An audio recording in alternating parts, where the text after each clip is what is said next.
Hello students, welcome to your geography class. Today we will discuss your lesson 2, that is physical features of India. Dear students, India has almost all the physical features on the earth like mountains, plains, deserts, plateaus, islands, etc. Besides these, India also have vast deserts, large rivers, deltas and extensive forest land. Formation of these features is related to the formation of rocks. There are different types of rocks in India. Some are very hard like marble, granite, etc. and some are soft like soapstone used for making talcum powder. Soils are formed out of different types of rocks. That's why these are formed in different colors from place to place. The cause of these variation is due to the difference in rock formation. Movement of these plates have changed the position and size of the continents over millions of years. They have led to the evolution of the present landform features of India. When you are talking about plates, it is the concept of plate tectonics. Most most of the volcanoes and earthquakes in the world are located at the plate margins, but some do occur within the plates too.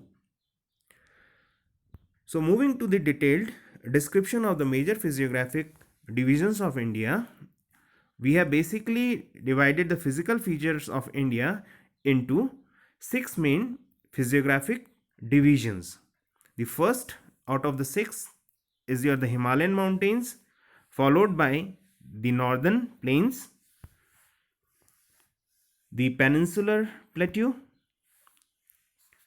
the Indian desert, the coastal plains, and at last the island group. Let's have a pictorial description of the landform features. You can very well see on the north with the blue color we have the Himalayan mountains. Towards the Himalayan, south of the Himalayan mountains we have got the northern plains in green color. Then south of the northern plains we have got the Deccan Plateau. Towards the west we have got Indian desert. Then we just find two green color stripes both in the eastern and the western half of our country, marking the western coastal plains and the eastern coastal plain. And then both on the east we have got the small hill ranges in the form of western ghats and in the east as eastern ghats. So let's come up with the detailed description of the Himalayan mountains. The Himalayas are geologically young and structurally fold mountains. They stretch over the northern boundaries of India or northern border of India.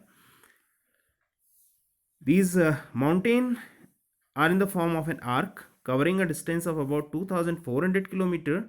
Their width varies from 400 km in Kashmir to 150 km in Arunachal Pradesh. Basically, these mountain ranges run in west to east direction from Indus to the Brahmaputra rivers. The Himalayas basically consist of 3 parallel ranges in its longitudinal extent. Now, moving on to the detailed description, let us describe the first range of the Himalayan mountains. The first range of the Himalayan mountain is commonly known as Himadri or Inner Himalayas or Greater Himalayas. The northern range is a most continuous range with an average height of around 6000 meters above the sea level.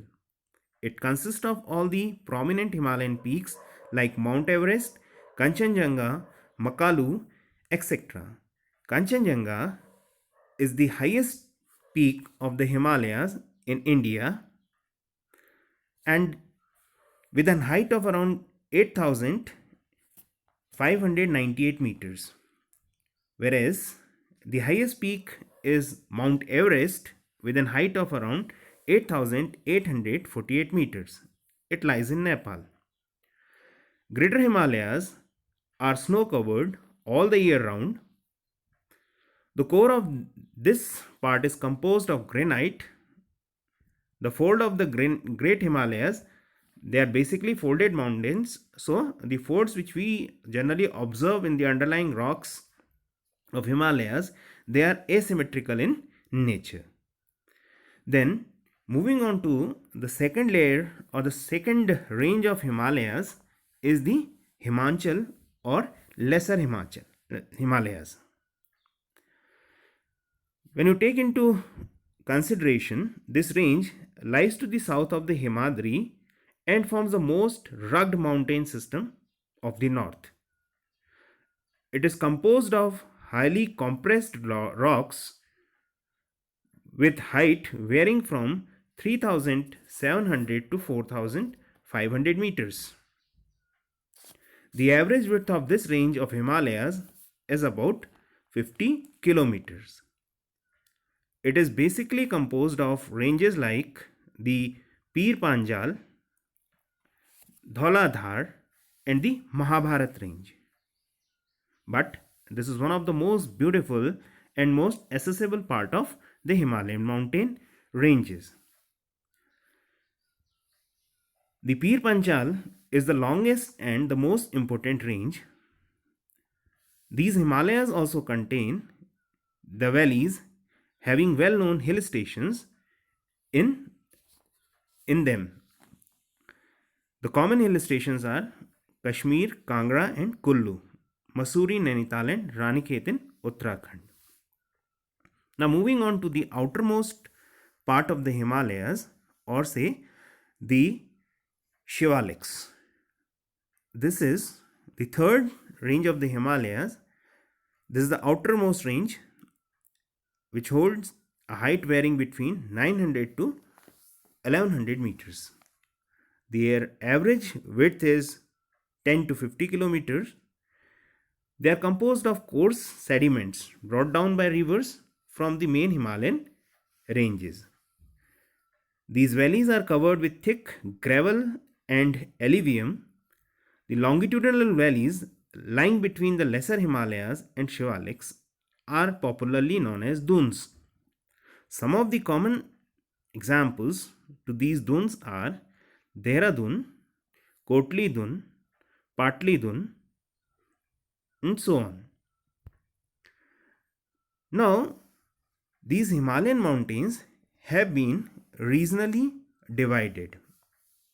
The regional divisions is basically done on the basis of the river basins, and they have been divided from in the form of on the basis of river basins, and the region starts from west to east. So let's see here. The first part of the Himalayas, which is commonly known as the Punjab, Kumaon and the Assam Himalayas, there are three divisions to them. So let's come up with the first division.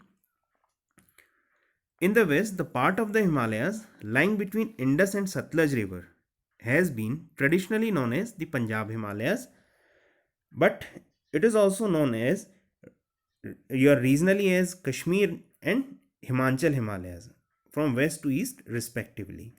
Then the part between the river Satluj and Kali is commonly known as Kumaon Himalayas. Then the part between the river Kali and Tista is demarcated as the Nepal Himalayas. And finally, from Tista and Dehang river, between the Himalayan portion which lies between river Tista and Dehang is commonly known as the Assam Himalayas. Thereafter, we have got the eastern part of the Himalayas, which is commonly known as the Purvanchal or the eastern range. The Brahmaputra marks the easternmost boundary of the Himalayas. Beyond the Dehang Gorge, this range turns south along the northeastern boundary of India. These hills are mostly composed of strong sandstone which are sedimentary rocks covered with dense forest. They mostly run as parallel ranges and valleys. Here they are called as the Purvanchal or the Eastern Hills or mountains. The Purvanchal includes the popular hills like the Patkai Hills, the Naga Hills, the Mizo Hills, and so on, and the Manipur Hills. Now, moving on to the next physiographic division of our country, it is the Northern Plains. Well, dear students, the Northern Plain is found by the work of the three major rivers, that is, depositional work of three major rivers, that is river Ganga, the Brahmaputra, and of course Indus. These are the main rivers, and even their tributaries has contributed a lot. Now this plain is formed by the alluvial soil, which is one of the finest of the soil. It spreads over an area of 7 lakh kilometers and it is around 2400 kilometers long, and its width varies from 240 to 320 kilometers at different places.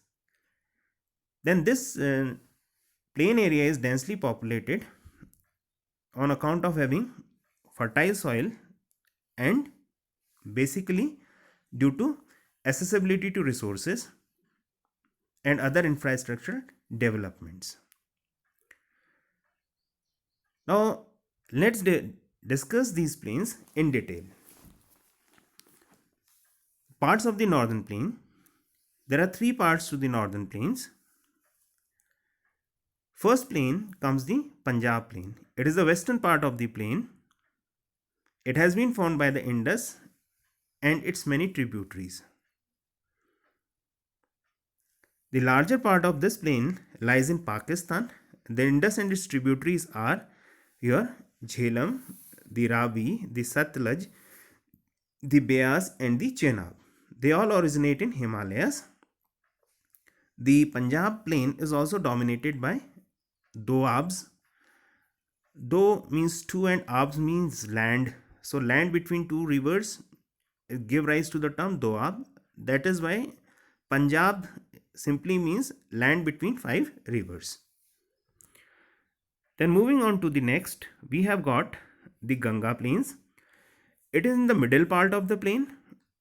It extends from the Gagar river in Haryana to the Tista river in West Bengal. Through the states of Haryana, Delhi, Uttar Pradesh, Bihar and certain portion of Jharkhand and West Bengal is covered under the Ganga plains. Then moving on to the extreme east, the northern plain is covered by Brahmaputra rivers. It is the eastern part of the plain and it extends from Assam to Bangladesh. Now, we also have got some regions of northern plains. Let us discuss them in brief. Along its width, the northern plain is divided into 4 regions according to the variation in relief features, which are as follows. The first is the Bhabar region. After descending from the mountains, the river deposits basically porous rocks or pebbles in a narrow belt of around 8 to 16 km in width, lying parallel to the slopes of the Shivaliks. It is commonly known as the Bhabar belt, and all the rivers disappear in this belt. Then comes up with the second belt, that is the Tarai belt. South of the Bhabar, the streams and rivers re-emerge and create a wet, swampy and marshy region commonly known as the Tarai. Earlier, this region was thickly forested with a lot of wildlife, but now most of the forest have been cleared for agriculture, land and to settle migrants from Pakistan after independence. Right? This area is also known for its wildlife, and some of the important national parks and wildlife sanctuaries have been established in region. To name one is the Dudhwa National Park.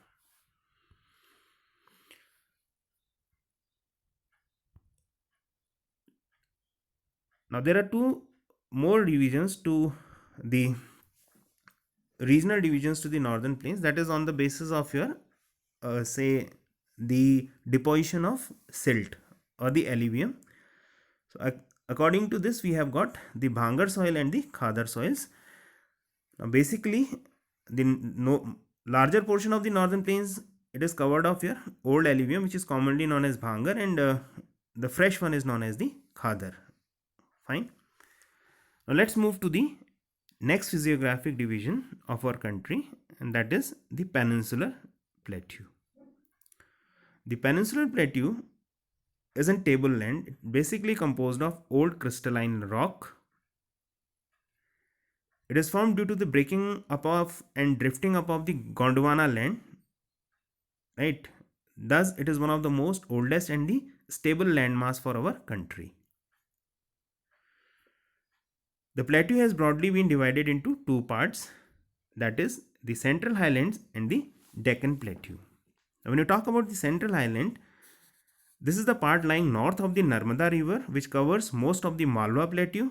The Vindhya Ranges is bounded by the Central Highlands on the south and the eroded and broken Aravali's on the northwest. Its further westward extension generally merges with the sandy and rocky desert of Rajasthan. Then moving to the second part, it is the Deccan Plateau. This triangular landmass lies to the south of the river Narmada. It holds a broad base of the Satpura range from its north, while the Mahadev Hills and the Kaimur Hills and the Maikal Hills form its eastern extension. The Deccan Plateau is higher in the west and slopes gently eastwards.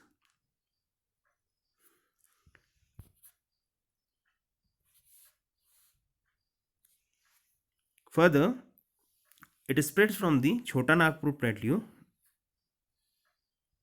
or you can generally say it is separated from the Chota Nagpur Plateau by a fault. There are three prominent hill ranges from west to east. They are the Garo, Khasi and the Jaintia hills.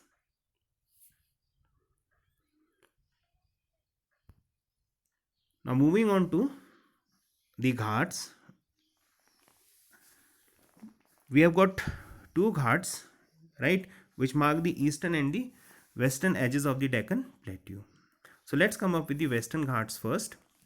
The Western Ghats, they are also called as the Sahyadri ranges. They lie parallel to the western coast. The Western Ghats are higher than the Eastern Ghats. Their average elevation is from 900 to 1600 meters, as against 600 meters in the Eastern Ghats. The Ghats cause orographic rain by facing rain-bearing moist monsoon winds to rise along the western slopes of the Ghats.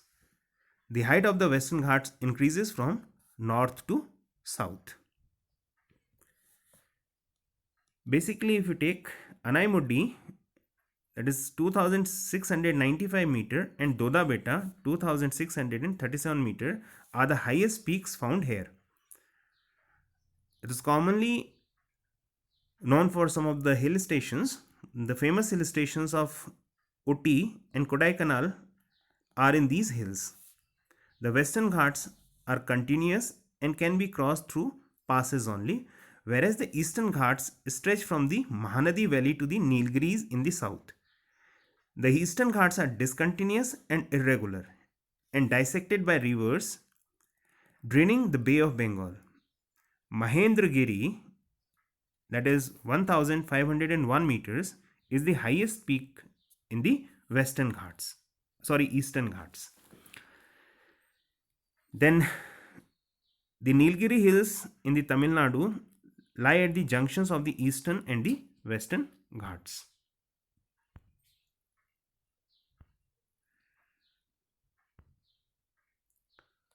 Now let's move to the next physiographic division of our country, that is the Indian desert. This lies on the western margins of the Aravalli Hills. It consists of wave-like sandy plains with various types of sand dunes. It receives less rain, around 150 millimeter annually.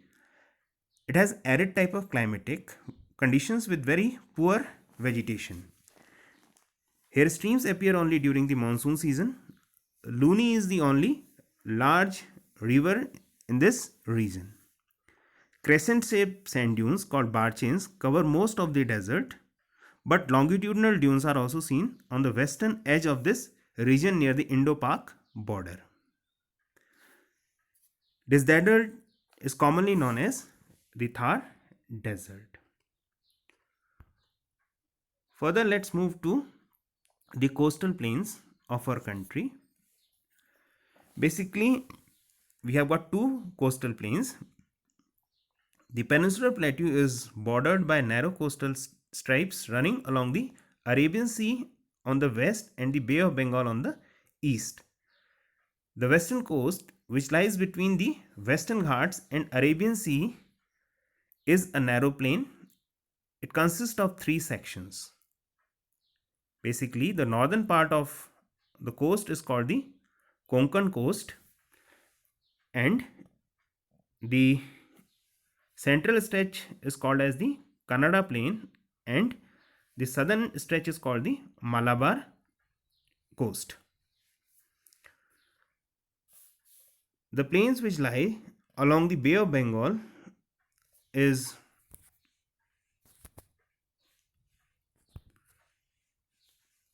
the plain which lie along the Bay of Bengal is more wide and it is leveled. In northern part it is commonly known as the Northern Sikkars, and in the southern part it is called the Coromandel coast. Rivers like Mahanadi, Godavari, Krishna and the Kaveri has formed extensive deltas on this coast. Lake Chilika is an important feature along the eastern coast. Now at last, the final physical feature of our country is the two group of islands which are also the part of the Indian mainland. The first group of island is the Andaman and Nicobar Islands. They are two chains of densely forested islands. The Andamans are the bigger in size. They are more numerous and scattered. The entire group of islands is divided into two broad categories: the Andamans in the north and the Nicobars in the south. These islands are believed to be an elevated portion of the submarine mountains. India's only active volcano, it is found in this particular island group, that is the Barren Island. There is a great diversity of flora and fauna in this group of islands, and they lie close to the equator and experience equatorial climate with thick forest cover. Moving on to the second group of islands, that is the Lakshadweep group of islands. The Lakshadweep group of islands, they lie close to the Malabar coast, that is Kerala. This group of islands is composed of small coral deposits, or they are the islands which have been formed by coral polyps. Basically, in the year 1973, these were renamed as Lakshadweep Islands. They cover a small area of around just 32 square kilometer. Kavaratti Island is the administrative headquarters of the Lakshadweep group of islands. In this group of islands, the Piti Island has a bird sanctuary which is uninhabited. So before we wind up with the chapter, let's see what we all concluded. We can simply say that the mountains are the major source of water and forest wealth. The northern plains are the granaries of the country. They provide the base for early civilizations and flourishing of culture. Next, the plateau is a storehouse of minerals which has played a crucial role in the industrialization of the country. The coastal regions in the island groups provide site for fishing and port related activities. Thus, the physical features of our country or the land have immense future possibilities for development. Hope you like the presentation. Thank you.